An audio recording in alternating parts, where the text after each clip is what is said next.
I'm like, there's two babies in a wheelchair. In the wheelchair. Yes, there's two babies in the wheelchair because they were both hurt. Not physically, they were hurt mentally because grandma forgot to bring the baby carriage. So, instead, you know, they're rolling down the street in this wheelchair, and they see Dave and Larry. And Larry looks at them, and they look back at Dave and Larry. They ask the grandma, you know, hey, do you know how to get down to Elm Street? The grandma said, Elm Street? You're not from Elm Street.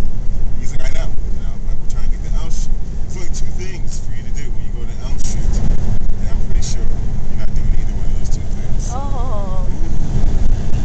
So Larry looked at Dave, and Dave looked at Larry, and they kind of had a guilty face, you know, guilty look in their eyes, because they're sitting here talking to Grandma with these two babies, and the Grandma knows they're trying to score. So Dave looked at the Grandma, and he said, no, my aunt just moved there, and I've never been there, so I just wanted to see her. And she's like, oh, darling, just kidding, I'm sorry, I didn't mean to judge you. And then she tells them where Elm Street is.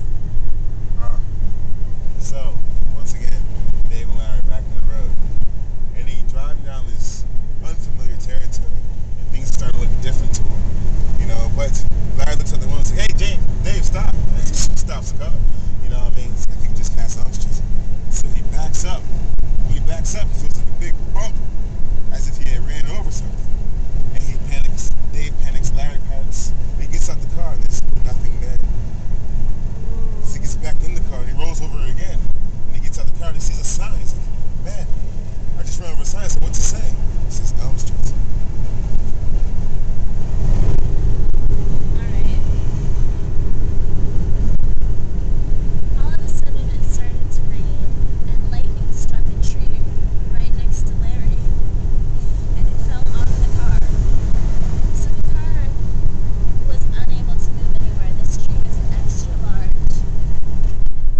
So they start walking, and they're not really sure which direction they're going because they ran over Elm Street.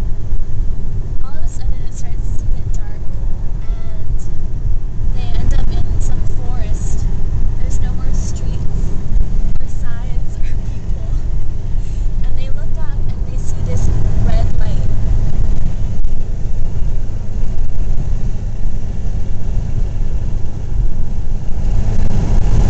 Odd situations, both Dave and Larry.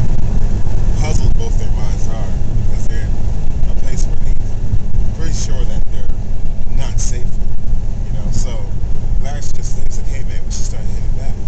And Dave says to Larry, it's like, head back. We've made it this far. We have no car. It's burning up the street next to the humongous tree that hit it. We might just keep on going, because still, no matter what happens, at least we can get high. So Larry said to Dave, it's like, you know what, you have a point there. Let's go. Yes, the red lights. Man, what is this? I have no idea. But they move closer, and so does the red lights. So both the gentlemen they're puzzled. It's like, man, it's like, what's the thing coming to us when we're going to this? It's gone up, so they move closer, and so does the red light. So they both are terrified. And then these rumbles in the woods start to appear. The woods start to erupt. And So the woods start to erupt, and little fairies start popping out everywhere. And they're so beautiful, and Dave and Larry are just so taken by this beauty that they forget about the red light. And the red light goes behind them and follows them for the rest of their trip. So... follows them as Dave tripped and fell 10,000 feet into a dark hole. You know, he did not die. He landed on something so soft, but you hear Larry's voice screaming, Dave, are you okay? And all of a sudden the red light dives in after him.